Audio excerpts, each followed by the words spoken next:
Dober dan želim. Poslanci državnega zbora na izredni seji obravnavajo vprašanje preveč izplačanih plač zaposlenim v javnem sektorju. Predlagana novela zakona o sistemu plač v javnem sektorju omogoča poravnavo med delodajalcem in delojemalcem, ki bi vračal razliko v višini največ 2 osnovnih plač za zadnjih 10 mesecev pred prenehanjem izplačevanja previsoke plače. Po ugotovitvah inšpektorata za javni sektor je bilo preveč izplačanih plač za 7,3 milijona evrov. Vlada naj bi na današnji seji obravnavala poročilo Slovenskega državnega holdinga o prodaji Mercatorja. Znano je, da predvsem ministri iz vrst SD-ja in Desusa ne podpirajo prodaje Mercatorja hrvaški družbi Agrokor. V vladi pa se morajo tudi dogovoriti, kako bodo zagotovili okoli 70 milijonov evrov, ki za vzdrževanje železnic manjkajo Ministrstvo za infrastrukturo. Po naših informacijah naj bi denar postopoma zagotavljali iz proračunov drugih ministrstev. Padanje cen nepremičnin se nadaljuje.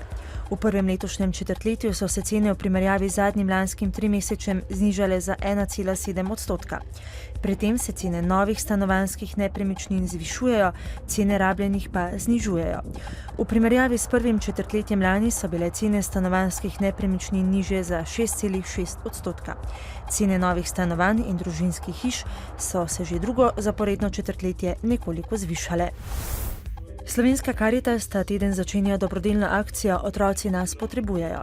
Z njo bodo socialno ogroženim otrokom pomagali pri nakupu šolskih potrebščin. V preteklem šolskem letu so na Karitasu z akcijo pomagali več kot 12 tisoč otrokom, kar je 10% več kot leto prej. Pri Karitasu pa tudi letos pričakujejo podoben ali še večji obseg prošenj povezanih s šolo. Poletna dobrodelna akcija bo trajala do začetka novega šolskega leta. Ob praznovanju 850. obletnice prve omembe gradu na Piramidi, po katerem je Maribor dobil ime, bo danes na Slomškovem trgu operni večer pod zvezdami. Pred stolno cerkvijo, deloma pa tudi na cerkvenem zvoniku, bodo nastopili pevci glasbene šole Antona Martina Slomška. Časovno so koncert naravnali na te dni, saj 24. junija goduje Janez Krstnik, zavetnik stolnice in stolne župnije Maribor. Jutri bo dopoldne še deloma jasno, nato pa se bo oblačnost od severa povečala. Popoldne bodo v notranjosti Slovenije nastajale krajevne plohe in nevihte. Prehodno bo zapihal severovzhodni veter, zvečer se bo od severa postopno zjasnilo. V soboto in nedeljo bo večinoma sončno. Danes v dnevniku televizije Maribor. V ptujski bolnišnici se ukvarjajo z veliko finančno in kadrovsko stisko. Kaznovala jih je tudi davčna inšpekcija. Neznanci so na pokopališču Pobrežje ukradli 3 bronaste kipce, ki so pomembna dediščina pobreškega pokopališča.